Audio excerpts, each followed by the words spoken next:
Alrighty, so week 5 in JavaScript, and at this point in the week, I have done most code reviews. I have a few to finish up this week, but they've been wonderful. Honestly, every time I do them, it really confirms for me why I feel they're so important because it's the only way I know how to assess how well students are translating this information and skill. And I have a firm belief that the more comfortable you are talking about the code, the more comfortable you're going to be writing code. And I've seen it in my own life. I've seen it now that I've been through, I think I'm on my 3rd year of teaching, actually, maybe 4th, but of teaching JavaScript or just programming in general. I have a firm belief, as you're probably not surprised, that, let's just do it as much as we can because doing is really where you learn. But also the idea that, right, that's why I'm so, this coding challenge documentation that I've now required comes out of that belief that I have that, it is really important for you to hear a challenge and be able to attempt the code. You don't have to have the code perfect, right?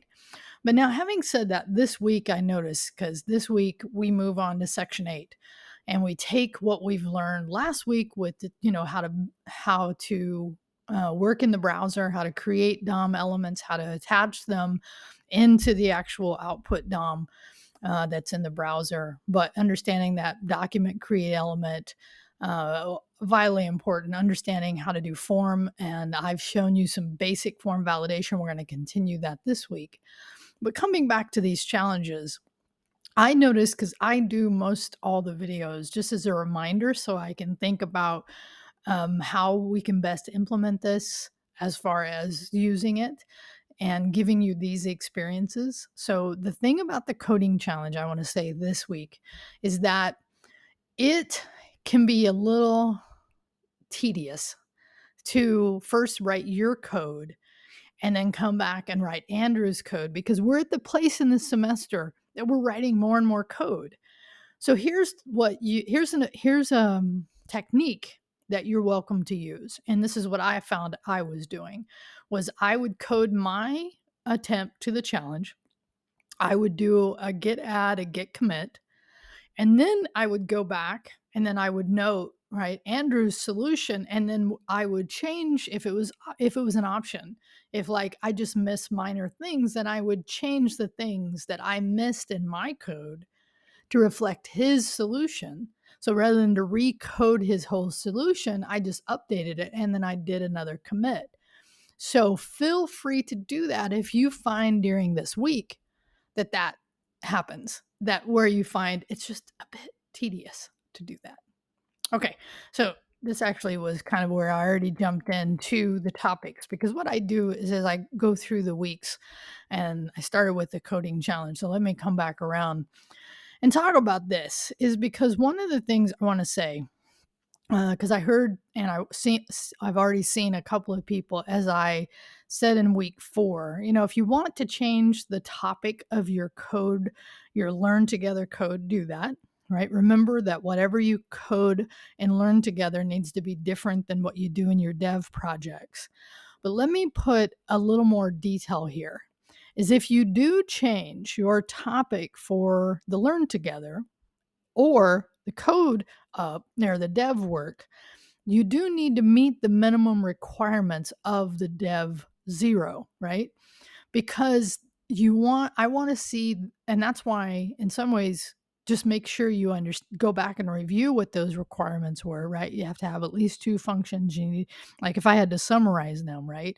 You need to be using objects, updating arrays. Okay, so in this case, if you're going to change your learn together coding topic, you're going to do something else, it has to meet those requirements.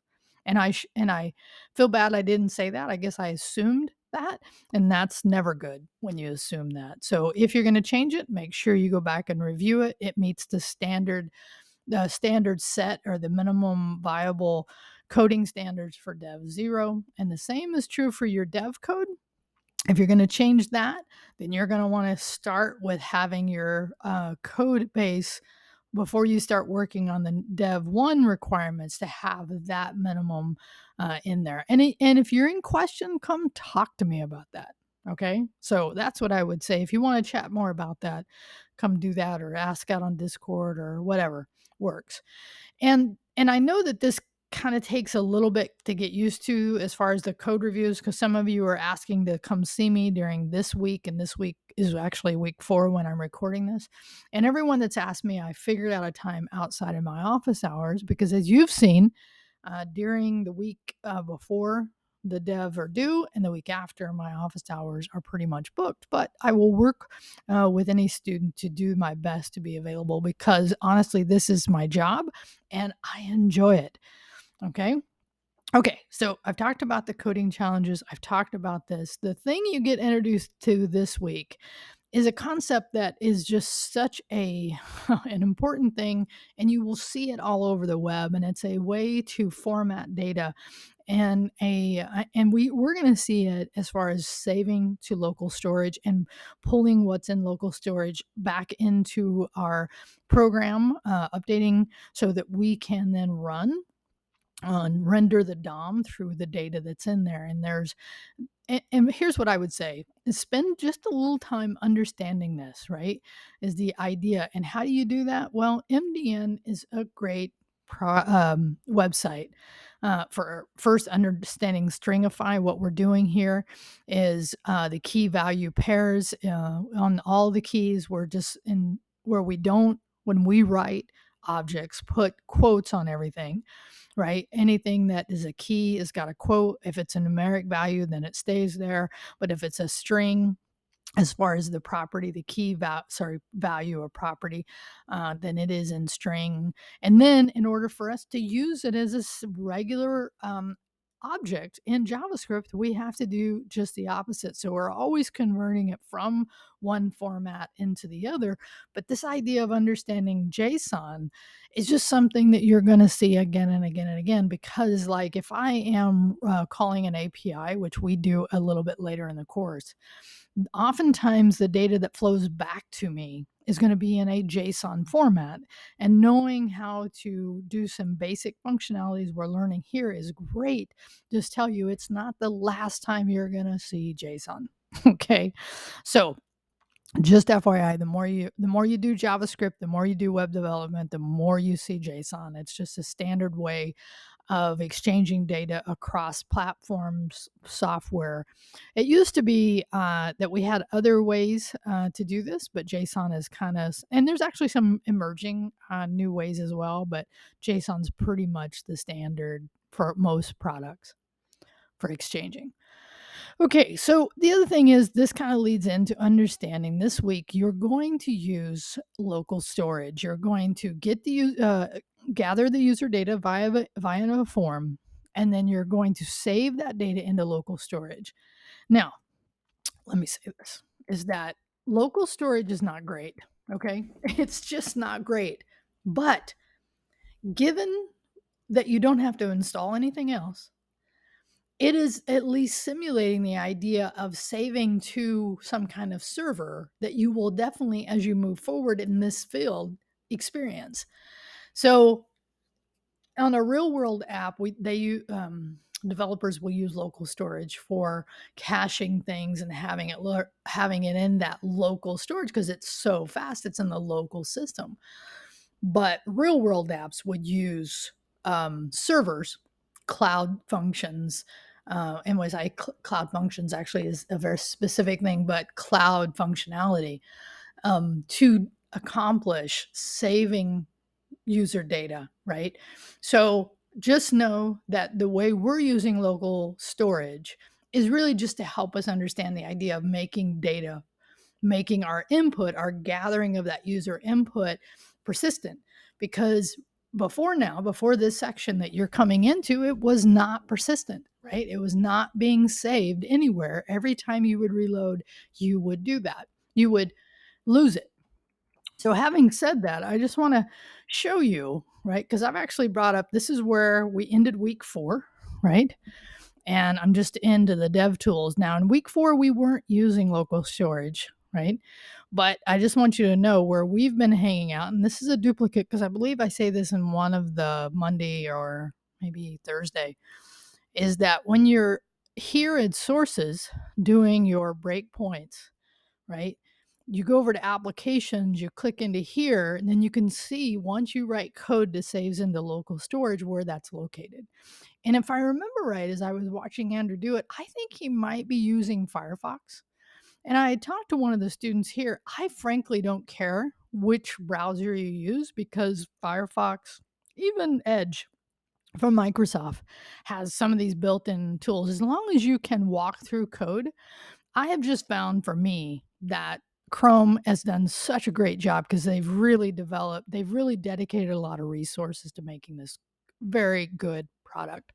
But if you want to use something else, the point is that you want to know how to find that local storage. So if I wanted to, because right now I have some of my data being saved into local storage, and if I ever wanted to clear it, then I could just delete what's out there. Okay. So local storage is not the best practice use. The way we're going to use it is really for a learning purpose. When you move forward with understanding more and more JavaScript, you probably will not be using local storage the way we have. Okay. All right. So, but I think it's a great way to do it. I think it's a simple, straightforward, don't have to install anything. And I love that. So this week, moving on, you're going to get the experience of using a third-party library. And in this case, it's really just a file. It's just a single file to create a unique identifier for each of our entries. Okay. And you'll see why as we move forward. But I just want to say that when you're doing this here, right, and you're looking at it on these videos, that link that he provides here, I have had students have issues with. As a matter of fact, up until this semester, I was just having students go pull that single UUID JS file into their local system.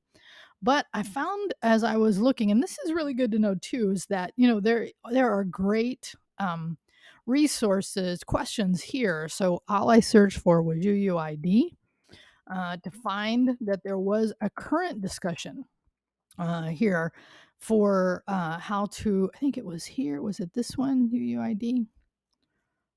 Where Andrew posted. Yeah, so Andrew posted it here. Now, you don't have to go looking for it because I actually provided you the link here and to that actual Q&A. And if you scroll down, so what you're going to want to do is when you're in those videos, and please just get the heads up here, definitely watch him talk about the importance, because doing third-party libraries is just such a common thing to do with any JavaScript code. And then learning how to target the items by the UUID is really cool. You'll see why that there is benefit to doing that. Okay. So I just want to give you that heads up about that. Okay. So check back here or go look, search UUID in the Udemy QA to find how that reference looks if you want to see what it looks like. Here is my index, and here, right here, is the link, okay, that I use at the bottom. Now, the other thing you may see, as a matter of fact, having said that, you will see, because we're going to do, this leads into my last topic here, is that I'm going to add some additional form validation example code via one of my favorite YouTubers, Web Dev Simplified. And I'm going to have you in the week Monday item actually just code up a video from him. And and when he actually loads up, he's going to show something called deferred. And deferred is something, and basically, let me just tell you this. If you see that, you load up into the head section, and deferred just means that because it'll be available to you once the page renders. Because part of what Andrew showed us is the reason we're putting these script tags at the bottom of it is so that we know that our DOM has been rendered, and then our JavaScript can handle or can then reference the DOM that's rendered, the divs, the forms, the other items. Okay. So I just wanted to tell you that. If you see that deferred, you can definitely play around with having things loaded. Now, I end up using, and I'll tell you about this in a second, some Google fonts in my week 5 Thursday work. Okay. Let me go back here. Oh, it's right here. Okay. So I just want to tell you that's one of the things I add this week. So there's two things I add on top of the content you're getting, which is form validation and a little bit of CSS, right? So I'll show you the output. But what I want you to kind of think about this week, right, is that because in week 5 we have one more week until your Dev1, your next dev project, right? And this week, some of the things you want to think about, it's like because you're moving from you passing data into your code to right to actually having the user input it. So you have to really think about what are the inputs. And I say you want a minimum of two different inputs where we see on Andrew's code, right? He for the to do app, we have a title in the body, or is that the notes? See, you get confused as well. But I want you to think about this when you're thinking about your Dev0, if that's the code base you're starting with. What kind of data, kind of minimal, right? Because you may have had like five or different types of data that your code needed. So how can you make that really just two, maybe to begin with, right? How will you handle the user interface? What will you save into local storage? So keep these things in mind as you're moving through this content. What will you allow the user to edit? This is something I'll show you in my output from Thursday that I'm going to do next. And this is the other thing, is that part of Dev1, and I showed you the requirements last week, was adding some additional functionality that we have not covered. Because at this point, it is good to branch out because, and here's what I would tell you, just to kind of zero this in, right? Is it's really good to be able to venture outside of what we've learned. The key to using other functionality is always make sure that you can describe what that and talk about, when you're in code reviews with me, right? It's not that you want to use somebody else's code, you want to add functionality that we haven't covered, which means you need to learn about that method, maybe that array method, if that's what you're doing, or some other functionality that you're bringing into your output for Dev1. Is that the idea is, again, not that you go and get somebody else's code, that you figure out, you expand your knowledge and you implement that into your own code. Okay. I love my little camera setup. All right. So, but really, if we think about it, if we were trying to characterize what we're doing with Dev1, it's really that we're doing CRUD operations. Okay. So we're creating, right? We're replacing, right? R is replace. Actually, let's go look. I had it here for read. That's right. Sorry. R is read. Create, read, update, and delete. Okay, so just to show you, like, here's my output for the Thursday night item or Thursday night learn together. So I've done some additional validation, right? So that, and there is my additional validation. I've also, if I start to type in again, then that validation message goes away, right? So then I am creating and then I'm reading. So those create is the input, read is then saving it into local storage and presenting it back to the page. Now, you don't have to do local storage to do the read part of CRUD, right? But it kind of makes sense. But you could just be doing this non-persistently, meaning just presenting it back to the data. But it really makes, because that's what we're doing, that's part of the requirements. Now, the update I haven't done yet, and the delete. And what I'm going to do, I just hadn't done it before I recorded Thursday night's item. I'm going to put a little box so you can delete this. But also, the other thing that we learned this week is how to build the DOM with a link that takes us to another page, passing in the UUID so that we can uniquely pull that data out, that entry, that specific item out of the local storage via its UUID. Okay. So my point is that I don't have all the CROD operations. I have a few more to go, but when you're thinking about your Dev1, that's really what I want you to think about, is that really, I mean, and I'm willing to negotiate what the update is. Like, here's an example.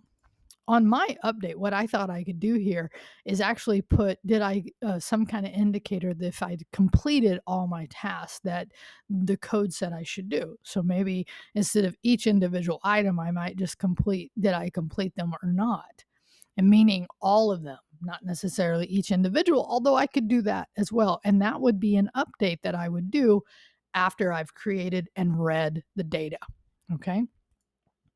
Helpful. And then I just provided here an article to, about local storage, because I want you to know that it's not best practices, but for our purposes, it works just fine. So visually, here's where we're going, right? So you ended week 4 with just building your first form, getting some input and rendering that back without local storage. And we end the week writing more validation, saving it and rendering it back from local storage, and then adding additional pages for detailed reading of that. Okay. I mean, and a lot more. But as you see, I also added some CSS. Now, the reason I'm doing that here is also because that's part of your Dev1 is I want to see, and it doesn't have to be complicated, but some basic CSS to make your page. It doesn't take a lot of CSS to make your page look better than this, right? Because this is just so bland, which is fine.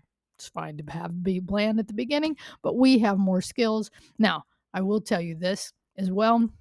And let me come back here to tell you this is that, the way we've organized these courses, the idea is that students do have some CSS coming into this class, some HTML and CSS. But if you haven't, it's okay. It's not that bad. Ask me for some resources where I'd honestly tell you to start. Just go to YouTube and type beginning CSS tutorial, CSS tutorial in general. You will find some great content to do some basic CSS. You do not have to have sophisticated CSS. It's not the idea. The idea is be able to write some simple CSS for your Dev1. Okay, so what do I want to hear on your reply here? I want to hear on your reply to this post is, do you have a feel for your Dev1, right? And really maybe just a short description of what your plan is for Dev1 as a reply to tell me you've watched the whole thing and you've thought about it, more importantly. Okay, so here we are, week 5, over halfway through this course. Have a great weekend. Talk to you soon.